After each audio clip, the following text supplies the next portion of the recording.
All praises unto the Most High. We are giving thanks unto our Heavenly Father for all His mercies and all His blessings. Double honors unto our Savior, Christ, who laid down His life for His people. And also honors unto the Holy Spirit, which is the wisdom that lives within the house of Israel. Right? Now,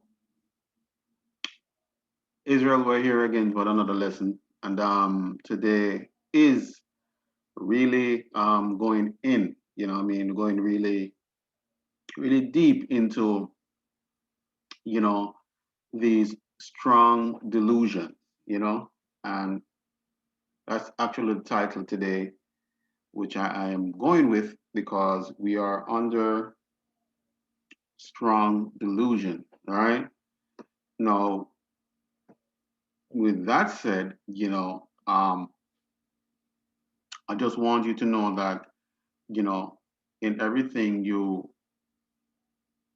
basically hear and see, you should always do your own research and take time out to make sure whatever that you have received is actually truth.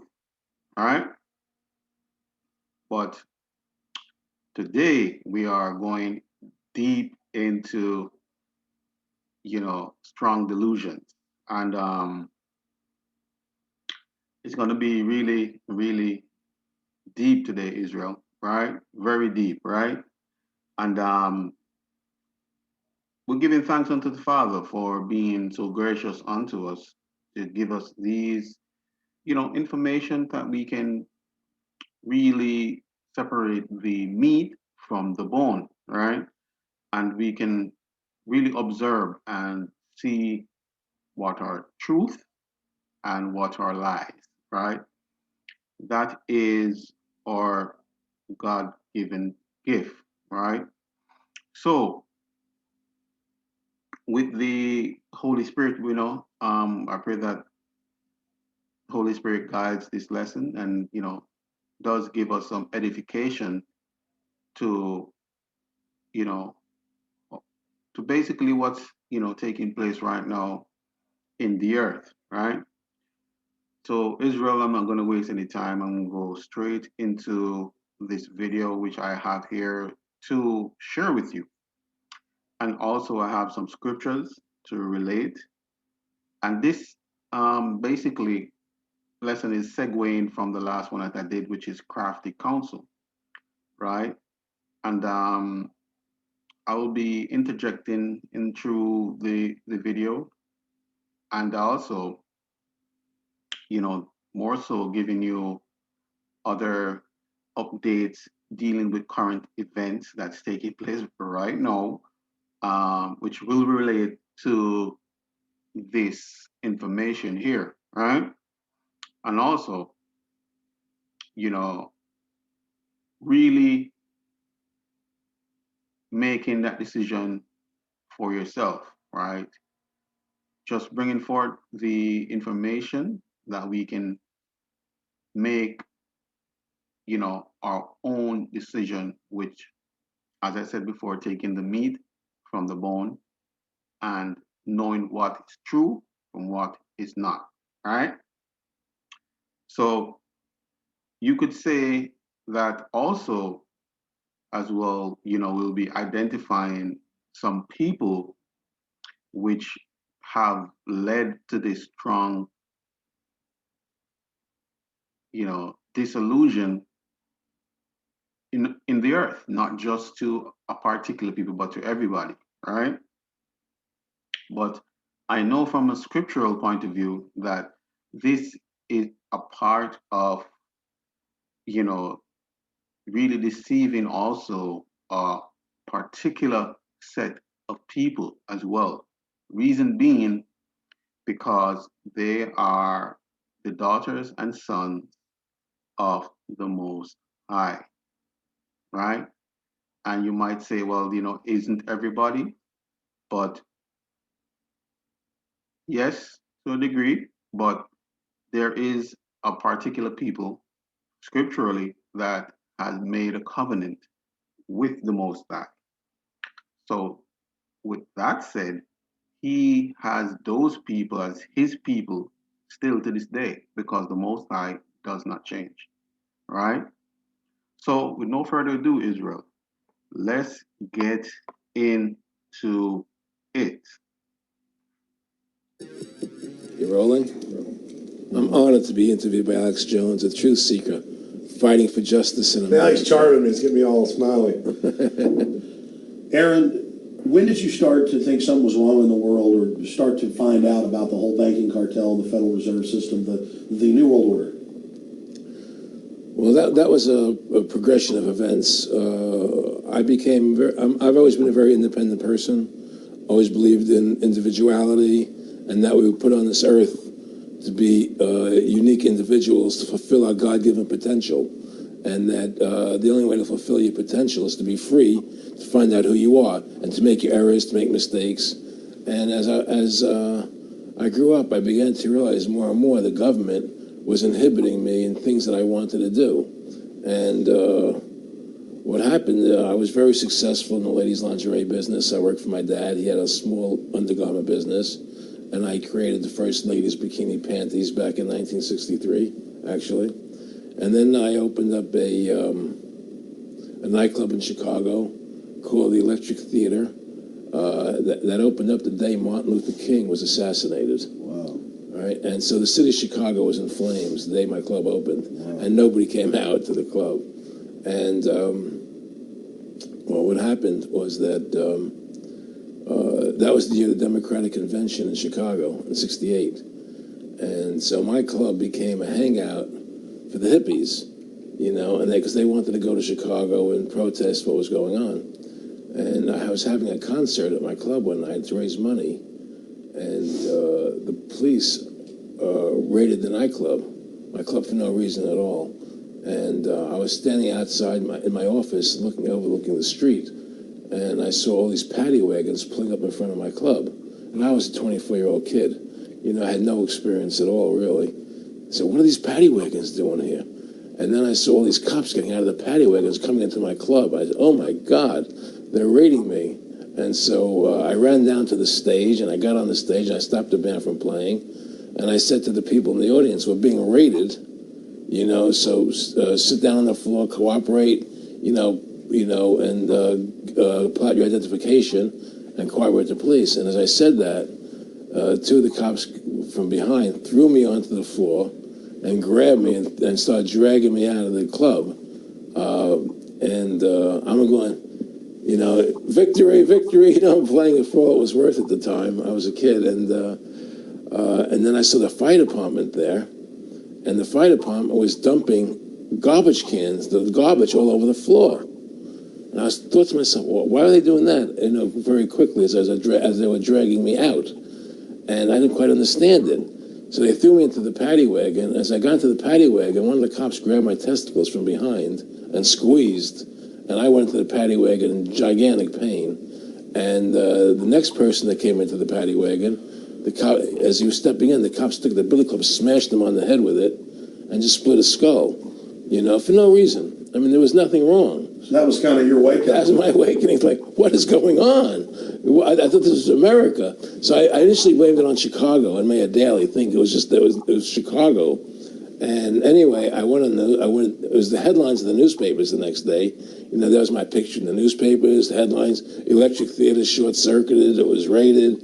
And in the article, they went ahead and they said that the reason they raided the club was because the fire department came there and saw it was messy, full of garbage, and the hippies started attacking them, which was totally not true. Those dirty hippies? It was totally false. You know, it was a complete fabrication. So they ran a false flag on you. They framed you. Yeah, of course. You know, and I was in shock. I said, people lie like that? People actually do these things? I couldn't believe it. You know, it was an awakening to me. And I went on television, I told people on television that they lied. Nobody cared.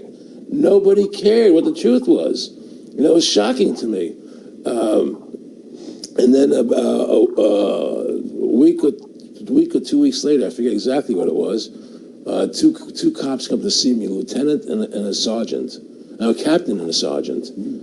And they said, Mr. Russo, we're sorry if you got hurt that night at the club and the raid, but we're here to tell you that if you want to keep the club open, it's going to take $2,000 a month, and we're going to come see you once a month, and whenever we have to raid you, we're going to call you, and we'll let you know we're going to come in tonight and raid you. This was mafia. Well, the police mafia, And actually, it was actually more interesting than that. They said, listen, there's the A plan, there's the B plan, and there's the super deluxe plan. And this one, of course, each one will cost you that much money a month. Which one do you want? What was the super deluxe? That's the one I took. That was a $2,000 a month plan. And I took that plan, and I paid them $2,000 a month, and they left me alone. And whenever they were going to raid the club, they would come there, we're going to have a phony raid tonight, just to look good for the people in the neighborhood, So that was your first big education? That was my education into corruption in government, but I really thought that was basically Chicago. I didn't realize it was the whole country was like that. And so that was my wake-up call, that people lie and cheat and steal. And I thought everybody was always... Now, Israel, just to say that this is just a tip of the iceberg in terms of what, Mr. Aaron Arusso, right, will divulge. But the thing about it shows you that he said he basically learned that people lie, steal, cheat, and there's corruption. Now, he learned that thought, thinking that was just in a particular state, not knowing that it's the whole country. Now, he might say that then that's the whole country. But for me, that's the whole world, right? But dealing with his experience, right? So let's continue. Israel. Honest and nice and decent, and I had no idea about any of these things. Finally, one day they came to me, and they said, look, we can't take your money anymore. I said, why, what's up? What's going on? I said, we have to close your club. There's elections coming, and the aldermen in the neighborhood don't want you open anymore. So we can't take your money. So I had to go to court and fight them, and they were trying to close the club. And then one night there was a fire, and the club never reopened again. The club just closed, and that was the end of the club. And they burned me down. And that was the end of my experience. And then I moved back to New York, where I met Bette Midler, and I ran into her at a little nightclub she was playing called the Improv, and I thought she was fabulous. And through a series of events, I began managing her. And as soon as I started managing her, her career took off like a rocket. Just fortuitous, I guess. And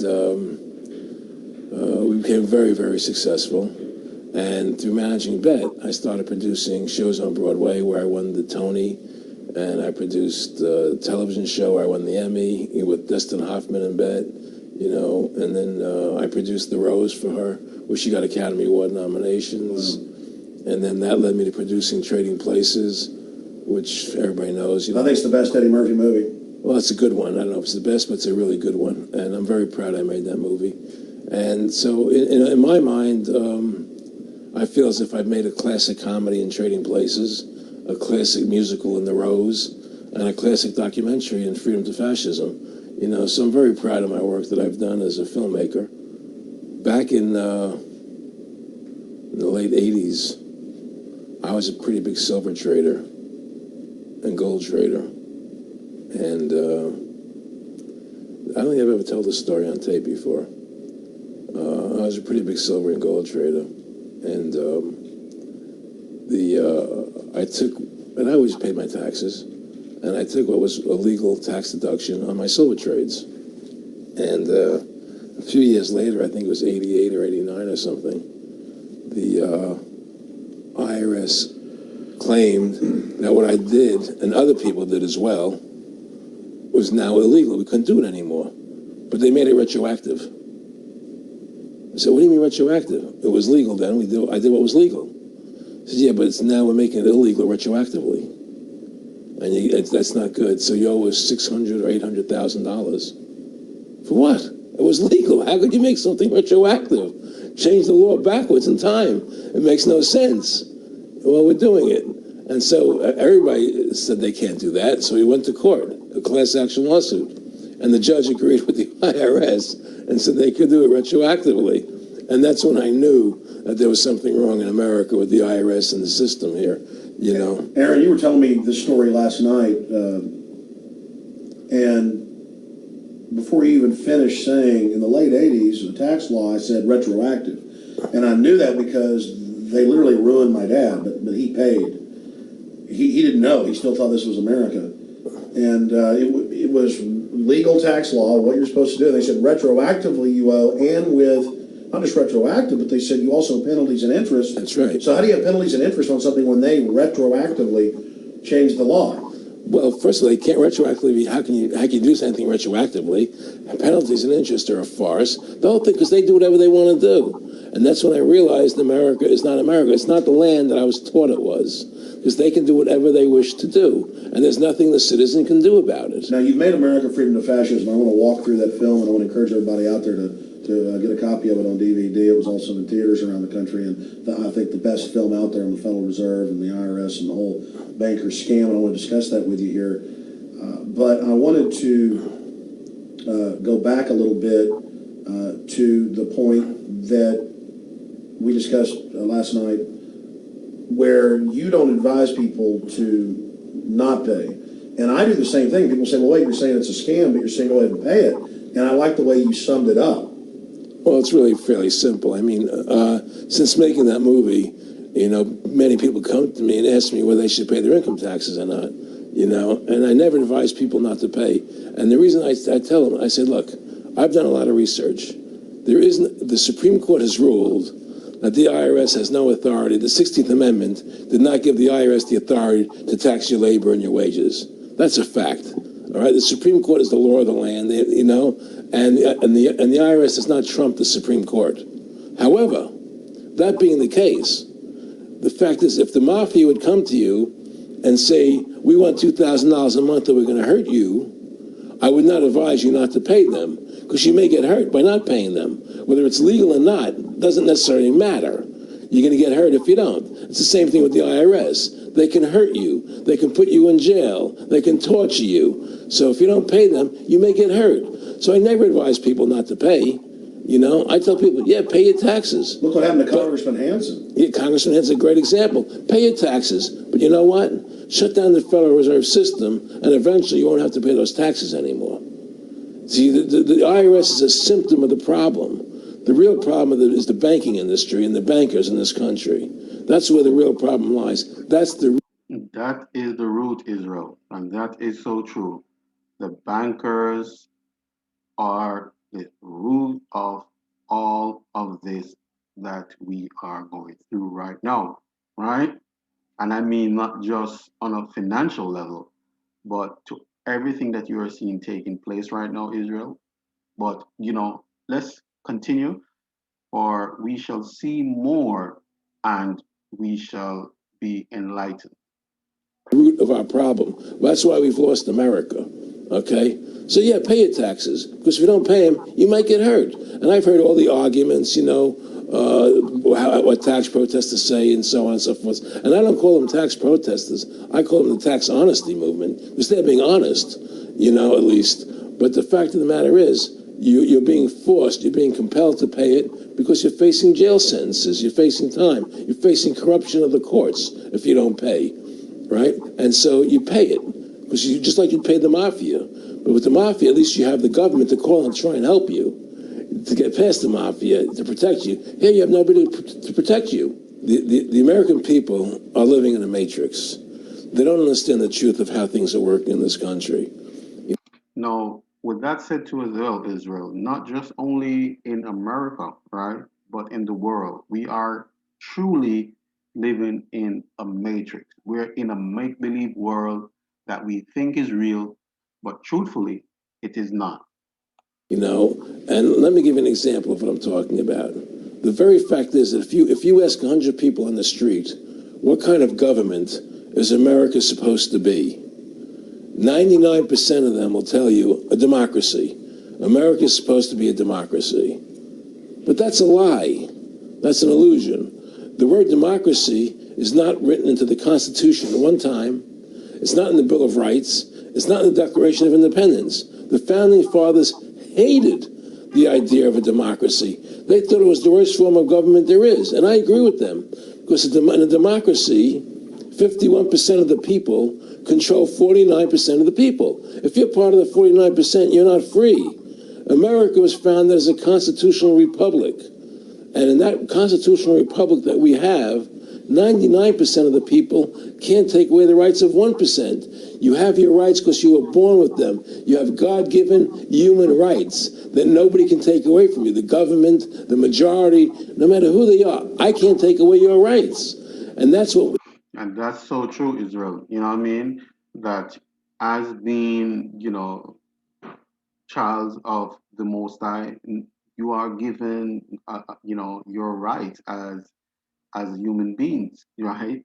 Because, we're going to go into scriptures, but, you can't just impose things on people because you are, per se, somebody in charge and you have authority, right? That you're not God. You cannot play that role, right? But I digress. that's what our founding fathers gave us. But the psychological operations that they do to us, they make us believe that we're a democracy and that majority rules.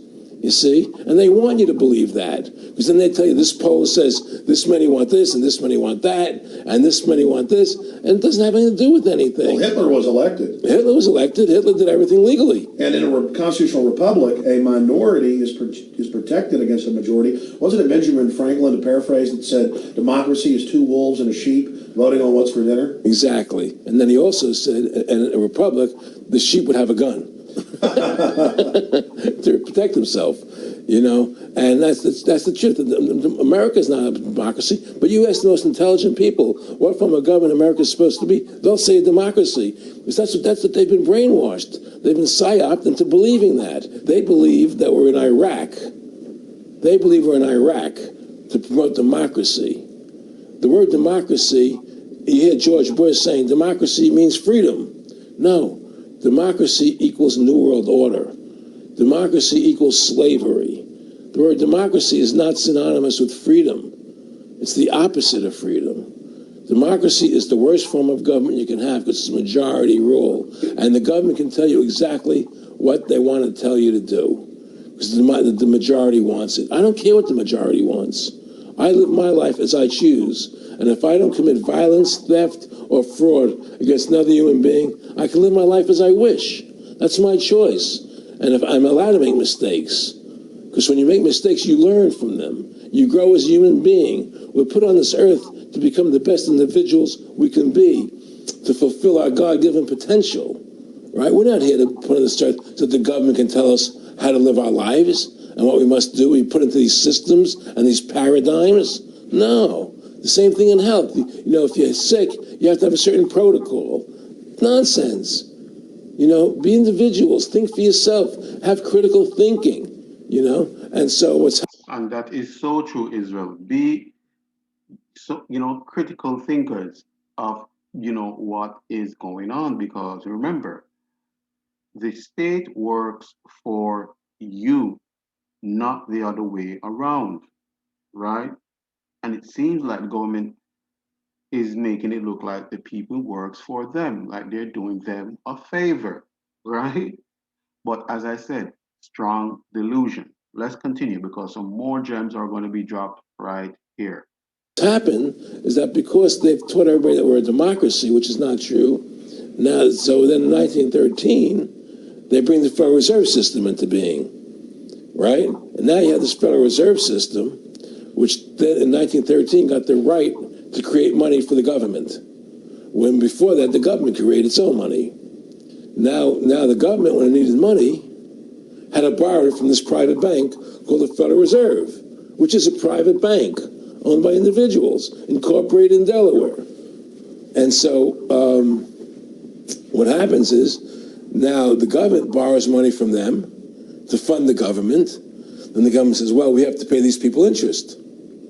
How are we going to pay them interest? Let's impose a tax on the labor of the American people, which never existed before, to pay the interest to the bankers.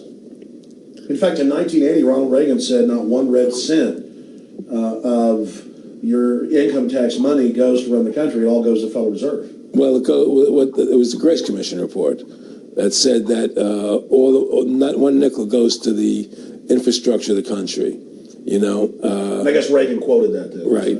And so, but the point I'm trying to make is that by creating this Federal Reserve System, the government now became dependent on these private banks for money. And they started taxing us, you see.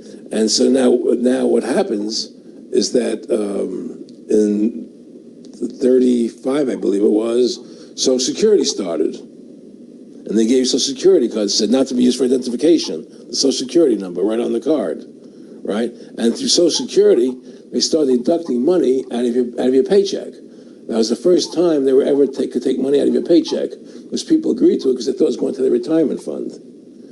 And so then when they instituted the income tax again, they started taking money out of your paycheck because Social Security could do it. And then they could do it again. You see what I'm saying? And so now they've even taken control of the tax payment itself. I mean, literally like you're a slave, they're taking it right there when you make it. Exactly. They don't even trust the public enough to go send them a check. Yeah. Right. So they take it out automatically because they know people aren't going to want to pay it. So what's happened is that through the implementation of the Federal Reserve System, the government has become vested in these bankers, and they get their money from the bankers. And so then they impose a tax on us, which makes us more slaves, makes it more difficult for us to survive, right? Giving them more profits. And now what's happened is that through the Federal Reserve System, the bankers have pretty much taken control of our government. It doesn't matter Republican and Democrat anymore, because they're both the same. Neither one of them are talking about shutting down the Federal Reserve System or stopping the payment of taxes, or any of the big issues that face Americans, right? So I had a friend, Nick Rockefeller, okay, who was one of the Rockefeller family, and he, when I was running for governor in Nevada, he came to me, introduced himself to me through an attorney, and we became friends. We started talking about things, and I learned an awful lot from Mr. Rockefeller.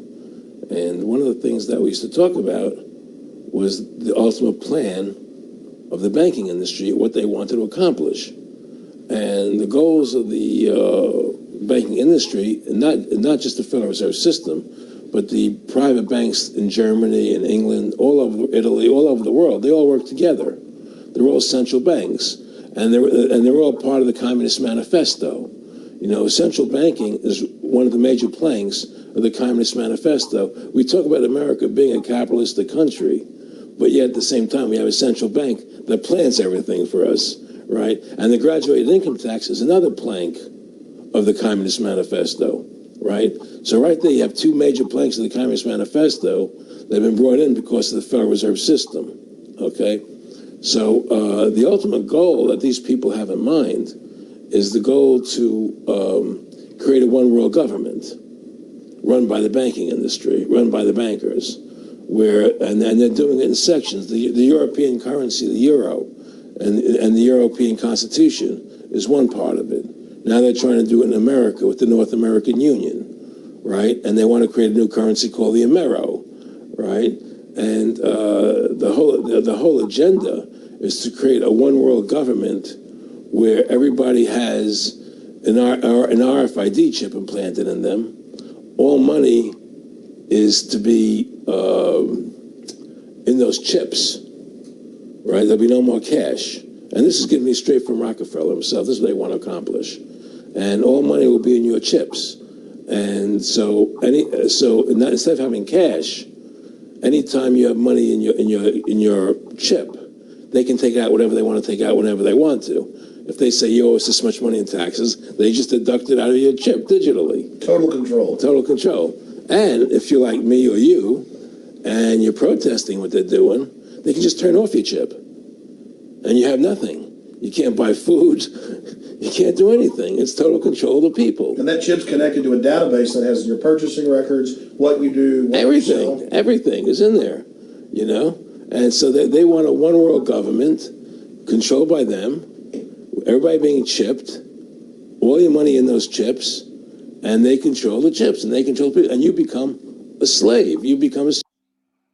So there we go, Israel. All right. Now this is coming from, him being friends with, Rockefeller, right? And, them basically, giving these information, but because the person that he is, you know, he had to come out and say something because, he realized that that same information that they gave him basically is what is slowly but surely taking place as we speak, right? So it's going to continue into more gems dropping. All right, let's continue. Serve to these people. That's their goal. That's their intentions. Eric, can you be specific about when you met Rockefeller, how it happened in these discussions? I met Rockefeller through a female attorney I knew who called me up one day and said, one of the Rockefellers would like to meet you. I had made a video called Mad as Hell, and he'd seen the video and wanted to meet me and knew I was running for governor of Nevada. So sure, I'd love to meet him. And I met him, and I liked him, and he was a very, very smart man. And we used to talk and share ideas and thoughts. And he's the one who told me 11 months before 9/11 ever happened that there was going to be an event. Never told me what the event was going to be, but there was going to be an event. And out of that event, we were going to invade Afghanistan to run pipelines from the Caspian Sea. We were going to invade Iraq, to take over the oil fields, establish a base in the Middle East, and make it all part of the New World Order. And we'd go after Chavez in Venezuela. And sure enough, later, 9/11 happened. And I remember he was telling me how how you're going to see soldiers looking in caves for people in Afghanistan and Pakistan and all these places. And there's going to be this war on terror, of which there's no real enemy. And the whole thing is a giant hoax, but it's a way for the government to take over the American people. He told you it was going to be a hoax. Oh, yeah. Oh, yeah. There's no question. He says, there's going to be war on terror. And he's just laughing. There's no... Who are we fighting? I mean, why do you think 9/11 happened and then nothing's happened since then? Do you think that our security is so great here that these people who pulled off 9/11 who were able to can't knock down another plane? Come on, it's ridiculous. 9/11 was done by people in our own government and our own banking system to perpetuate the fear of the American people into subordinating themselves to anything the government wants them to do. Now, here we go, now, Israel. Now, these are the gems which are dropping, right? He just stated that the government does things to put fear on the people so they get them to do what they want. Now, I wonder if you can relate that to anything which is taking place in this current time. I wonder. Let's continue. That's what it's about, and to create this war, this endless war on terror, and that's why and that was the first lie, and the next lie was going into Iraq, to get Saddam Hussein out with his weapons of mass destruction.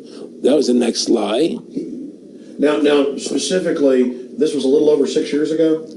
This was 11 months before 9/11. Yeah. And Nick Rockefeller, who's a lawyer, he's become your friend over the previous years, and he's saying to you that there's going to be this big event, and then out of that we're going to have a war on terror, and it's just going to go on and on. Right, an endless war on terror without any real enemy. That you can never define a winner. And did he say that it's going to be perfect because you can't define an enemy? It just goes on and on? Yeah, because you can't define a winner.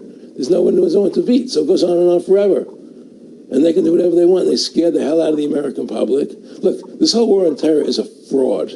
It's a farce. It's very difficult to say it out loud because people are intimidated against saying it. Because if you say it, they want to make you into a nutcase. But the truth has to come out. That's why I'm doing this interview. The fact of the matter happens to be that the whole war on terror is a fraud. It's a farce. Yeah, there's a war going on in Iraq because we invaded Iraq. And people over there fighting, But the war on terror, that's a joke. You know, and until we discover what really happened on 9/11 and who was responsible for 9/11, because that's where the war on terror emanates from. That's where it comes from. It was 9/11 that allowed this war on terror to begin. And until we get to the bottom root of 9/11, the truth of 9/11, we'll never know about the war on terror.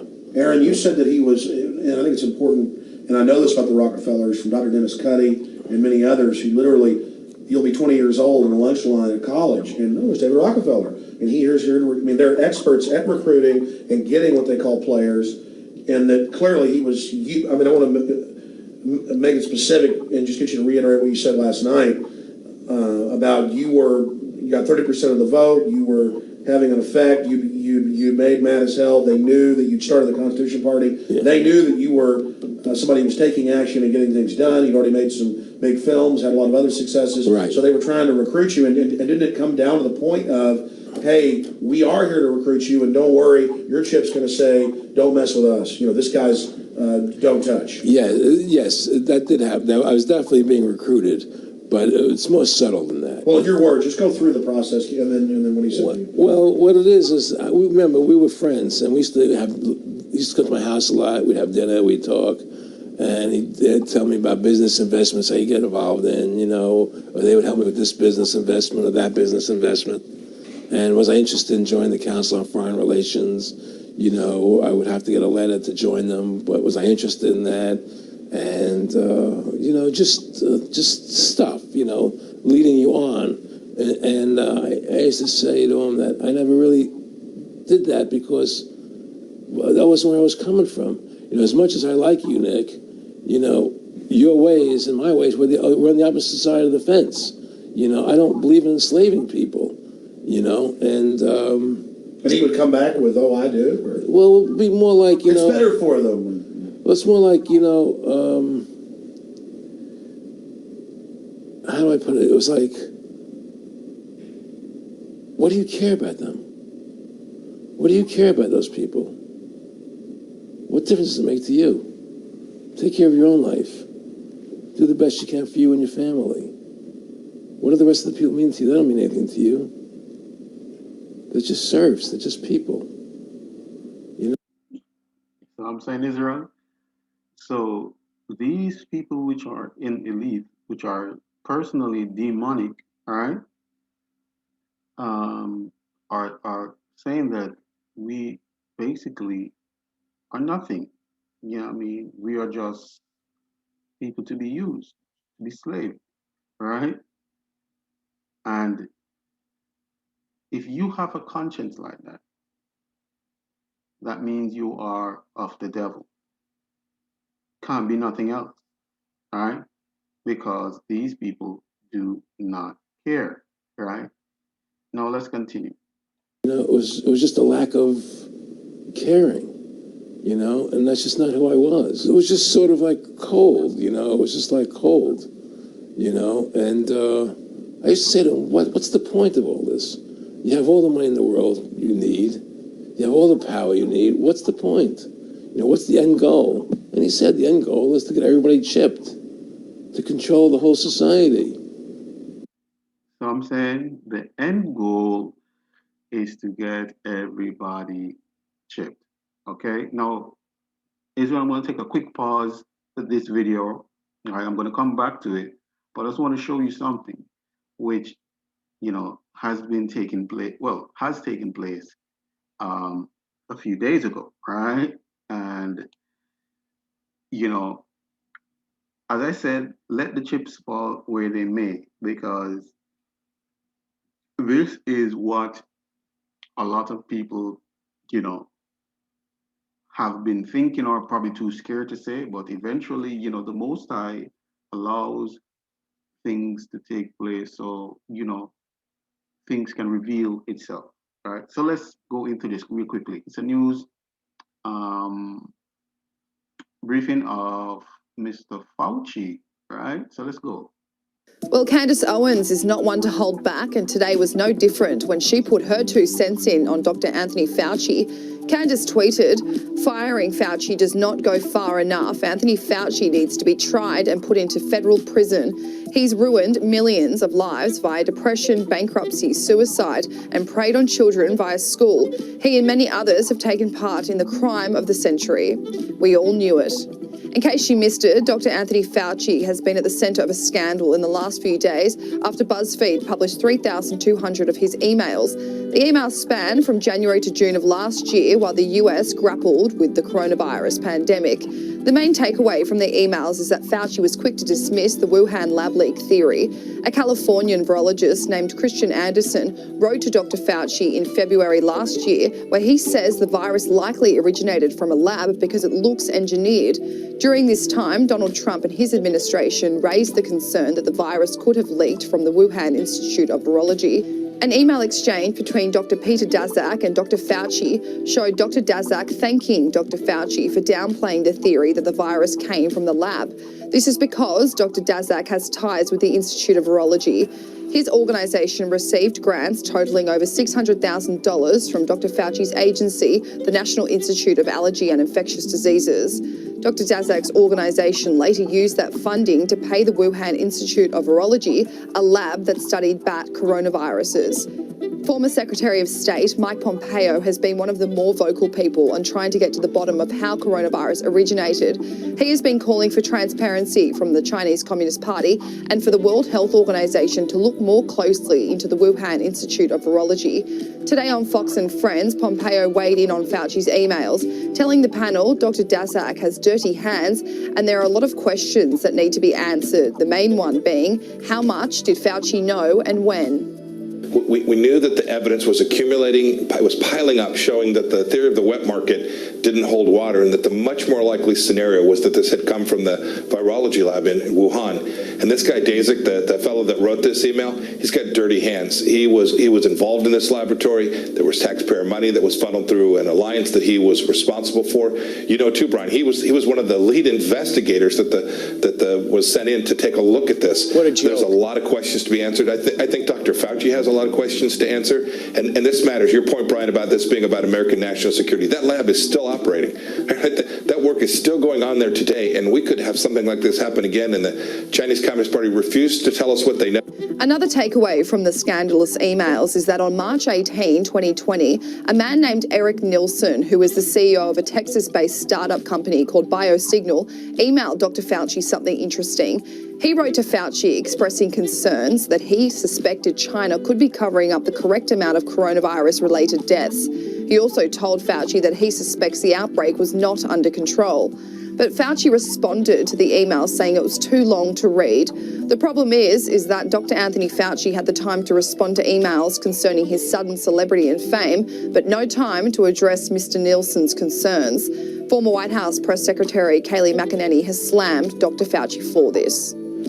He received in March an email saying that China's lying about the number of deaths, that this is a huge threat to our country, COVID-19 is. He replied that this email was too long to read, and this comes at a time that he's sending emails about how he looks like Brad Pitt in his SNL portrayal, sending emails about his face being on donuts. So he has time for, I guess, megalomaniac-like inflation, but no time to read about COVID coming to our show. It breaks my brain to try to figure out where Dr. Fauci really was on these issues, because we don't know. The emails are starting to show us something potentially that we also didn't know at the time.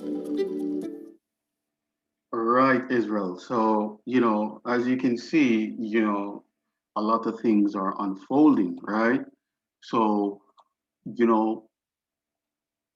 we're not here trying to, make anything up. We are actually just here, bringing forth information that basically, is right at our doorsteps, right? So let's continue with this interview here with Mr. Rosso. To have the bankers, the elite people, the bankers and some governor controlling the world. And I said, do all the people in the Council on Foreign Relations believe this way you do? He said, no. Most of them believe they're doing the right thing. A lot of them believe it's better off being socialistic. We have to convince people that capitalism that socialism is really capitalism. Because America's becoming a socialist country. It's a communist country today. Well, one of the things they told me was that he was at the house one night, and we were talking, and he started laughing. He said, "Aaron, what do you think women's liberation was about?" And I said, I had pretty conventional thinking about it at that point. And I said, I think it's about women having the right to work, getting equal pay with men, just like they won the right to vote, you know? And he started to laugh. He said, "You're an idiot." And I said, "Why am I an idiot?" He said, let me tell you what that was about. We, the Rockefellers, funded that. We funded women's lib, you know? And we're the ones who got all over the newspapers and television, the Rockefeller Foundation. He says, and you want to know why? He says, there were two primary reasons. And they were, one reason was we couldn't tax half the population before women's lib. And the second reason was, now we get the kids in school at an early age. We can indoctrinate the kids how to think. It breaks up the family. The kids start looking at the state as the family, as the We love Israel. No, here is the bombs going to drop right now, right? school as the officials, as their family, not as the parents teaching them. And so those are the two primary reasons for women's lib, which I thought up to that point was a noble thing. You know, when I saw their intentions behind it, where they were coming from when they created it, the thought of it, I saw the evil behind what I thought was a noble venture. Aaron, did you know that Gloria Steinem, in one of her own books, now admits the CIA funded Miss Magazine? No, I had no idea about that. No, I never heard that. Yeah, we're going to... The CIA funded Miss Magazine? Funded Miss Magazine with the stated goal of taxing women and breaking up the family. No kidding. I never heard that. Well, Nick told me. I mean, I know it, but not because I know the CIA was involved in it. Well, Gloria Steinem was proud of it. Oh, the CIA wanted to help women. No kidding. So they funded it, yeah. And of course, it's divide and conquer. Right, and what they do is they focus in, obviously, on real problems. Women were getting shafted in many ways, but the elite wasn't planning to help them. They were planning to really shaft them and take men away from them. Look at what they did with black families. You only had about 10% illegitimacy 50 years ago in black communities, and now it's over 90%. And look at welfare. You were going to give you some money, but you can't have a man in the house. Right? That's it right there, Israel. All right? They separated the family, which I said segueing from the previous video which I did before. Crafty counsel, right? Strong delusions. So it's right here. This is something that the CIA did. I mean, I have other videos dealing with, you know, different things where they are concerned, right? Right? Because it's a demonic organization by itself and more, right? So you would say to yourself then, you know, why are you bringing this forth? To show you that this goes deeper than what you think, right? It's not just what you see on the surface. It's definitely far more greater than that. And here it is. I want to rewind that again, what you just said, right? So let's see if I can get it. 1 second, all right? Let's see if I can get it. I'm gonna actually just minimize that, right? And take it back a little, right? So let's hear what he says here again, all right? So I saw the evil behind what I thought was a noble venture. Aaron, did you know that Gloria Steinem, in one of her own books, now admits the CIA funded Miss Magazine? No, I had no idea about that. No, I never heard that. Yeah, we're going to... The CIA funded Miss Magazine? Funded Miss Magazine with the stated goal of taxing women and breaking up the family. No kidding. I never heard that. Well, Nick told me. I mean, I know it, but not because I know the CIA was involved in it. Well, Gloria Steinem was proud of it. Oh, the CIA wanted to help women. No kidding. So they funded it, yeah. And of course, it's divide and conquer. Right, and what they do is they focus in, obviously, on real problems. Women were getting shafted in many ways, but the elite wasn't planning to help them. They were planning to really shaft them and take men away from them. Look at what they did with black families. You only had about 10% illegitimacy 50 years ago in black communities, and now it's over 90%. And look at welfare. You were going to give you some money, but you can't have a man in the house. Right. And so that was further to degrade the family, totally destroy. Totally destroy the. So when you say Israel, when I was saying that this is not just dealing with the world, but the demonic entity behind this wants to actually pinpoint a certain set of people, which are the children of the Most High, right? Because they want to take the man outside of the house and put the woman against the man. And as he said earlier, to have control with the children so they can implement what they want to the children because the children are the future, right? So Israel, when I'm giving you this information is for edification purposes. The rest is for you to, make your own decision and to see where the chips fall, right? So let's continue. Destroyed, and now illegitimacy is over 50% in the general population. Right. Well, see, the whole thing is these people control the money, so they make all the rules. You understand? And they put whatever rules they want into effect. And the truth is, America has really become a socialist, communistic country. And everybody says it's a capitalistic country. It's not a capitalistic country. How could it be capitalistic when you have a central bank? That's the first. It can't be. It's a planned economy.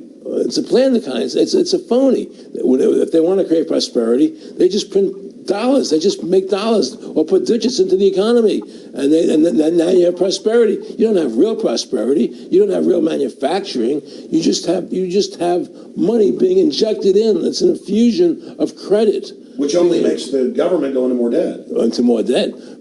My friendship with. Is what I'm saying, Israel.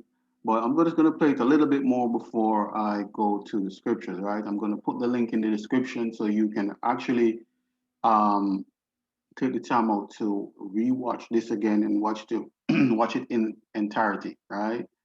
And also, I'm going to segue, coming into the next lesson, which will be on Friday, right? With, more information dealing with, certain things like taxes and all that, right? So make sure that you are around for that as well, right? So let's continue for about the next 5 minutes and then we're going to go into the scriptures. Nick Rockefeller was one where we expressed ideas to each other and thoughts and philosophies, and he wanted me to become part of what they were doing and for me to become a member of the CFR, and offered various business opportunities for me to get involved in, and for me to not take up the fight or the battle that I've been taking up in the past, to drop that idea, because what was the point of my fighting for the people? I was a guy who was very successful in the movie business, and I saw the truth of what was happening. I tried to express it to the people, and rather than having me express it to the people, they wanted me to join their side because I was a mover and a shaker, and rather than me opposing them, to join them. It was real simple, and he tried to recruit me into that situation, and I didn't go for it. Did he get angry when you didn't go for it? No. And, it's like, I remember one time he said to me, you join us, so you have an ID card there, and, you have a chip, and your chip will say KMA on it. And I said, what does KMA mean? He said, it means kiss my ass. And anybody... There you go, Israel. You know what I mean? They will create a chip, and them and their friends will have KMA on it, which is kiss my ass, right? This is what they have in mind, right? So now is we're going to the scriptures right here, and I'm going to go to, this is 2 Thessalonians chapter 2, verse 3. I'm going to read down to 13, and then I'm going to go to Daniel chapter 11, and I'm going to read verse, verse 27, right? So, and it reads, Israel. I'm going to actually start from verse 2 in Thessalonians, right? And it reads, they that be not soon shaken in mind or be troubled, neither by spirit, nor by words, nor by letter as from us, as that the day of Christ is at hand.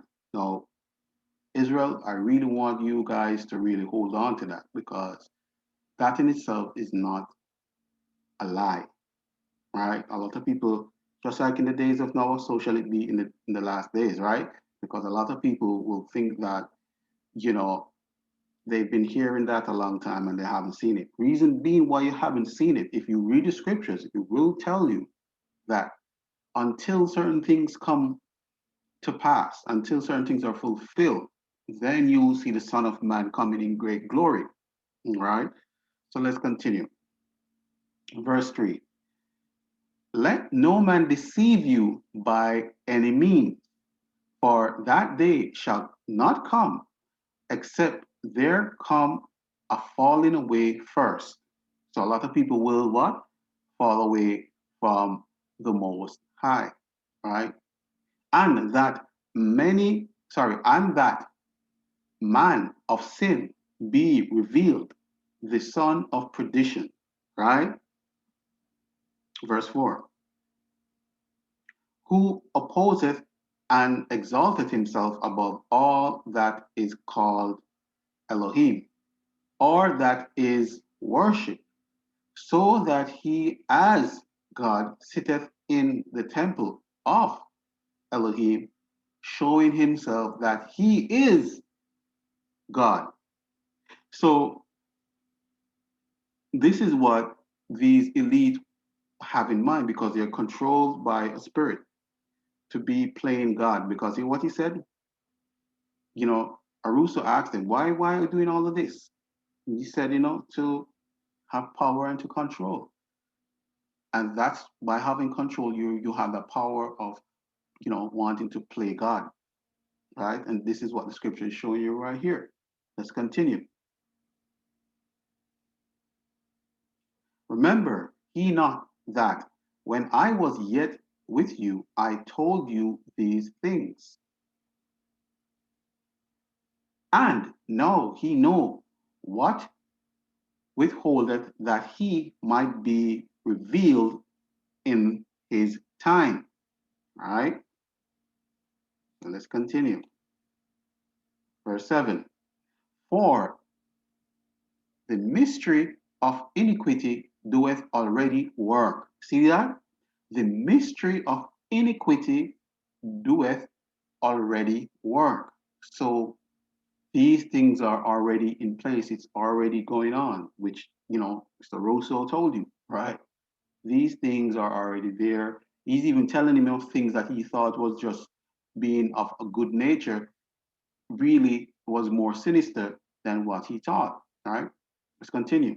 Only he who know letter will let until he be taken out of the way. And then shall that wicked be revealed, whom the Most High shall consume with the spirit of his mouth, and shall destroy with the brightness of his coming. But who would that be? Here it comes. Even him whose coming is after the working of Satan, right? So, the Most High is coming because of the works of who? Satan, you know, with all power and signs and lying and wonders, right? So you see, with all power, these guys have a lot of power and signs and what? Lying of wonders. So they're telling people lying. But they're lying to people to let them believe a certain thing, just like what Mr. Rosso said. He said the government do certain things just like 9/11. That's what he's saying. I'm not me saying it. This is what he said Rockefeller told him, right? And they did all of that so they could implement a certain type of plan in because of fear, right? And letting the people thinking that there is something. So see, signs and lying and wonders, right? So let's continue. And with all and all deceivableness of unrighteousness in them that perish, because they receive not the love of the truth. So there you go. A lot of people have been misled because they what? They receive not the love of truth, which is what? The word of the Most High.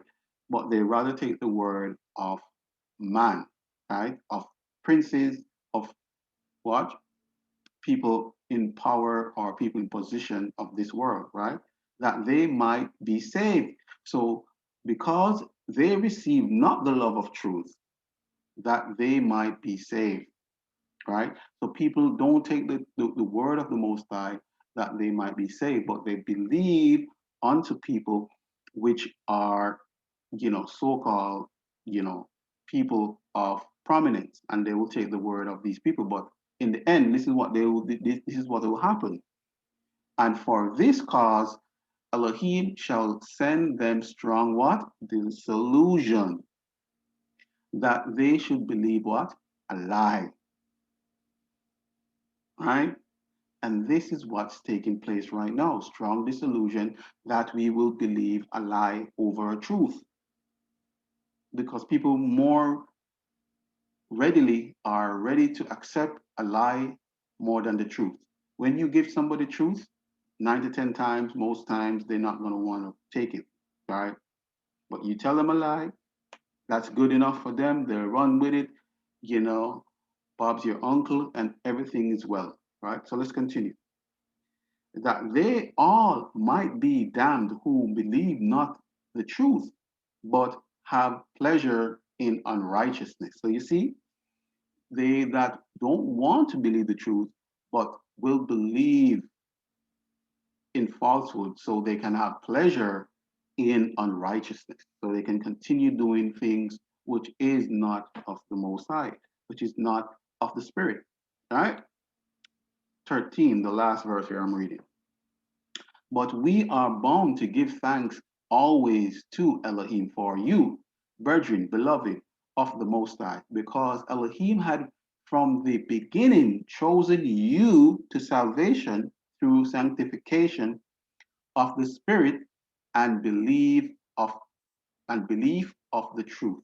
So you see, the Most High actually from the beginning chosen you for salvation, and that's Jews and Gentiles, right? Right? Or you want to say Israelites and Gentiles, right? For sanctification of the Spirit. Because, as I said before, the Spirit, when you walk in the Spirit, there's no condemnation. But when you walk in the flesh, that's where you're going to go wrong because you're going with, physical. And that's where you're going to be blinded because that's when the Most High is going to put what? That blindness on your eyes. Or you don't want to see the truth, but you rather believe, just as what it says here, that you should believe a lie. So now let's continue. This is Daniel 11 and verse 27, right? And both these kings' hearts shall be to do mischief. So you see, these kings, these people which are in power, so from your health organization to government, and also to your local officials and all these things, they are there to give you lies. Now check it out, Israel. And both these kings, so it's talking about more than one. So these kings are all over the world, right? So if you're in the Caribbean, North America, South America, Europe, Asia, you name it, they're all together as one. Now check it. Both these kings' hearts shall be to do what? Mischief. And they shall speak what? Lies. Just like what they're saying now that Mr. Fauci did. He gave the American people lies. Not only the American people, but the world lies at one table, right? But it shall not prosper, for yet the end shall be at the time appointed. So the end is not yet, Israel. So because of that, whatever these guys do, it will come to light because they do what? They shall speak lies at one table, but it shall not prosper. See what I'm saying now, Israel? So with this information and this knowledge that we get through the Most High from his words, we can decipher and know what is not true from what is, right? And I'm going to go to quickly one more scriptures because he stated that, right? So let's actually go to Matthew, right? Real quick, right? So that should be Matthew, right? Matthew 24, right?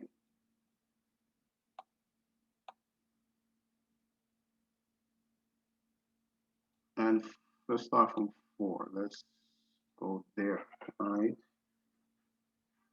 Um, let's see. Blah, blah, blah, blah, right? So these are the things, Israel, that they would like to do, right? Where is it? I'd like to find it.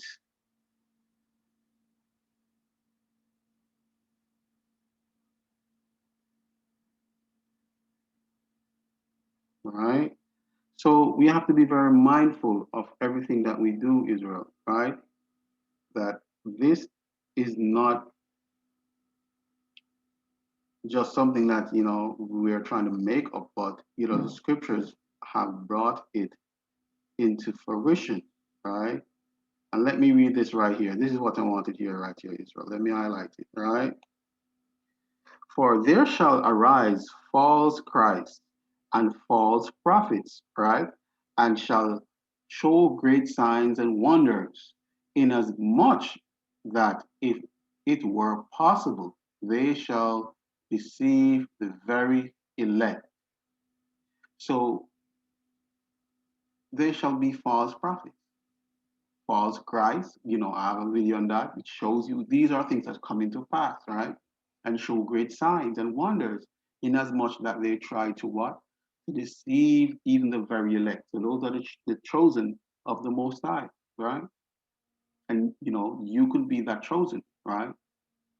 But because you know what, you can see through these disillusions, these strong disillusions that are being put there, right? And this is why the Father says it even here as well, right? I'm going to highlight here, which is verse 22. And except those days should be shortened, they should no flesh be saved. But for the elect's sake, those days shall be shortened, right? So if it wasn't for, the Most High, intervening, more likely a lot of us, or even all of us, no flesh would be saved. You know what I mean? We all would perish, right? So it really leads you now, Israel, to really wonder, that, most of what you've been taught as a child growing up, he said it earlier, Mr. Russo, that, we are in a matrix, right? We are in a matrix. And that is not false. That is actually so true. Because from the day that we, been birthed into this world, we have been inheriting lies on top of lies on top of lies, right? I can go through so many of them, but time would not permit me, right? So, Israel, I'm just saying right now that, you know, stick in the scriptures, read the scriptures for yourself, and also be girded in the spirit of Christ so that you can, see, with your spiritual eyes, things that really and truly in your spirit does not add up, right? So with that, Israel, I'm going to say, shalom, shalom, and one love, and all praises unto the Most High, which lives within Christ, our Savior, right? And we give thanks for every day that we live, right? All praises unto thee.